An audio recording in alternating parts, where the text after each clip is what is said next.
Commencer donc par les piscines qui sont sécurisées. Donc dans la typologie des fautes, on va s'attacher à examiner un peu les défauts de sécurité des piscines. Dans le cadre des défauts de sécurité des piscines, une chose qui se produit et qui génère pas mal d'accidents, c'est l'installation qui est défectueuse. Alors, il peut y avoir énormément de choses qui peuvent se passer. Ça peut aller du carrelage qui est mal entretenu et qui est coupant, jusqu'à un toboggan qui est mal conçu et qui va générer un accident grave. Donc on va appeler ça un vice de conception de l'installation. Globalement, ce sont des responsabilités, vu qu'on est dans le cadre de la conception de l'installation, qui sont plutôt du domaine de l'architecte ou de la personne qui a participé ou qui a porté le projet de création de l'installation.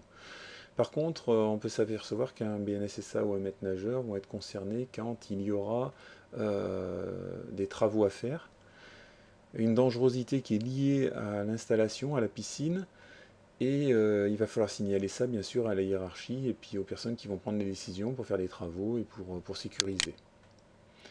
Alors un exemple de jurisprudence, c'est un enfant qui est tombé d'un toboggan avec un rebord de 8 cm de hauteur, donc pas suffisant pour empêcher une chute, et puis du béton à la réception, et donc ça a été un accident grave.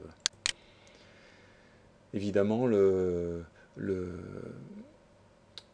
l'organisme qui était responsable de l'installation a été condamné.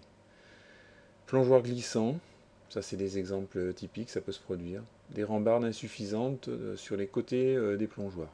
Il faut savoir que toutes ces installations sont assujetties en général à des normes, et donc le respect des normes c'est quand même le minimum pour une sécurité.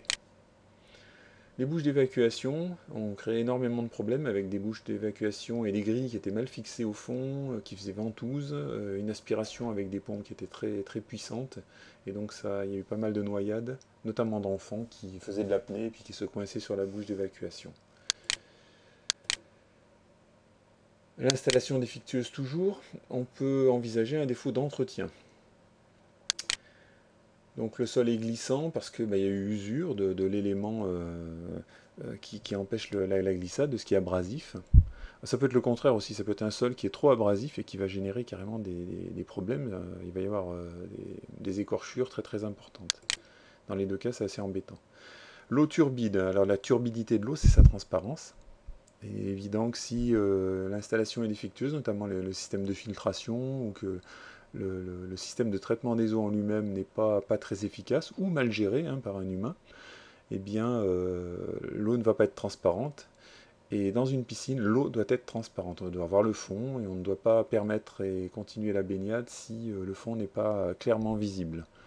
En plus, ça pose des problèmes sanitaires parce que si l'eau est vraiment pas claire, c'est qu'il y a un problème de traitement des eaux. Défaut de signalisation et information aux usagers. Donc on doit savoir, par exemple, quand on est au bord d'une piscine, quelle est la profondeur, où est-ce qu'il est possible de plonger, des choses comme ça. Si la signalisation est inexistante, donc on est en infraction par rapport à la réglementation, notamment maintenant à une norme européenne, et puis il y a aussi des textes en France qui réglementent les signalétiques qu'il doit y avoir sur les piscines. Elle peut être insuffisante, c'est-à-dire par exemple que la signalétique est trop petite et la personne qui n'avait pas une bonne vue n'a pas pu lire tout simplement. Donc elle va dire c'est pas normal, je ne pouvais pas être informé. Donc j'ai eu mon accident par un manque de signalisation.